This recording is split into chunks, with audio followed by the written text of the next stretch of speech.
Good morning. എൻ്റെ പേര് Prasad. LB അക്കാദമിയിലെ എല്ലാ ടീച്ചേഴ്സിനെയും എൻ്റെ ഹൃദയം നിറഞ്ഞ ഹാപ്പി ടീച്ചേഴ്സ് ഡേ ആശംസിക്കുന്നു. എൻ്റെ പേര് ഹരി. ഞാൻ കോഴിക്കോട് ജില്ലയിൽ ബാലുശ്ശേരി എന്ന് പറഞ്ഞ സ്ഥലത്താണ്. ഇന്ന് ടീച്ചേഴ്സ് ഡേ ആണ്. അപ്പം നമ്മുടെയൊക്കെ ജീവിതത്തിൽ പലതരത്തിലുള്ള ടീച്ചർമാരും മാഷുമാരും എല്ലാവരും കടന്നു പോയിട്ടാണ് നമ്മൾ പല ആളുകളും പല പൊസിഷനിലും എത്തിയിരിക്കുന്നത്. അപ്പം അധ്യാപകരെന്ന് പറയുന്നത് ഏതൊരു കാലത്തും ഏതൊരു മനുഷ്യൻ്റെയും വളർച്ചയെ മുന്നോട്ട് നയിക്കുന്ന ഒരു ഘടകം തന്നെയാണ്. അധ്യാപകരാണ് ഒരുപക്ഷെ നമ്മുടെ മാതാപിതാക്കൾ കഴിഞ്ഞാൽ നമ്മൾ പറയുന്നുണ്ടല്ലോ, മാതാപിതാ ഗുരു ദൈവം എന്നാണ്. അപ്പോൾ ഗുരു എന്നും നമ്മൾ മനസ്സിൽ സൂക്ഷിക്കേണ്ട ഒരു കാര്യമാണ്. ഗുരുക്കളെ സ്മരിക്കുക എന്നുള്ളത് ഒരു മനുഷ്യൻ്റെ ജീവിതത്തിൽ ഏറ്റവും വലിയൊരു കാര്യം തന്നെയാണ്. കാരണം അതിലൂടെ നമുക്ക് അനുഗ്രഹം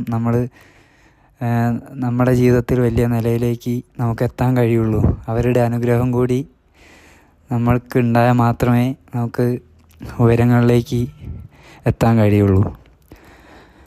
അപ്പോൾ അധ്യാപകർ എന്ന് പറയുന്നൊരു സമൂഹം തന്നെ ഇവിടെ ഉണ്ടായത് ഓരോ മനുഷ്യരെയും നമ്മളെ ജീവിതത്തിൽ മാറ്റങ്ങൾ സംഭവിക്കാനും നമ്മൾ തെറ്റിൽ നിന്ന് ശരിയിലേക്ക് നയിക്കാനും ഒക്കെയുള്ളൊരു കാര്യത്തിന് വേണ്ടിയാണ് അധ്യാപകർ എന്ന് പറയുന്നത്.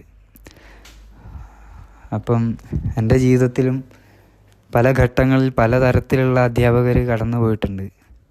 അതിൽ ഞാൻ എൻ്റെ ഹൃദയത്തോട് ചേർത്ത് വെക്കുന്നതും എനിക്ക് ഏറെ പ്രിയപ്പെട്ടതുമായ ഒരു ടീച്ചറുണ്ട്.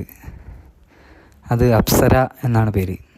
നമ്മുടെ LB അക്കാദമിയുടെ എല്ലാമായ അപ്സര ടീച്ചറാണ്. ടീച്ചറുമായിട്ട് ഞാൻ പരിചയപ്പെട്ടിട്ട് എനിക്ക് ഏതാണ്ടൊരു 1-2 വർഷത്തോളമായി. എൻ്റെ പല കാര്യങ്ങൾക്കും പഠനത്തെക്കുറിച്ചുള്ള കാര്യങ്ങളൊക്കെ ചെയ്തു തന്നിരിക്കുന്നതും ടീച്ചറാണ്. ക്ലാസ് എടുത്ത് തന്നിരിക്കുന്നതും ടീച്ചറാണ്. അപ്പം ഈ സന്നിഗ്ധ ഘട്ടത്തിൽ എന്നെ സഹായിച്ചതും ടീച്ചറാണ്. ഇതൊന്നുമല്ല, നമുക്ക് വീണ്ടും ഉയരങ്ങളിലേക്ക് പോകേണ്ടതുണ്ട്, ഉയരാനുണ്ട്, നമ്മൾ മറ്റൊരു തലത്തിലേക്ക് എത്തേണ്ടതുണ്ട് എന്നൊക്കെ എൻ്റെ ജീവിതത്തിൽ പറഞ്ഞു തന്ന ടീച്ചറാണ്. അപ്പോൾ ഈ അധ്യാപക ദിനത്തിൽ ഞാൻ എൻ്റെ അപ്സര ടീച്ചറെ ഓർത്തുകൊണ്ട് എല്ലാവിധ ആശംസകളും നേരുന്നു എല്ലാ അധ്യാപകർക്കും. Happy teachers day.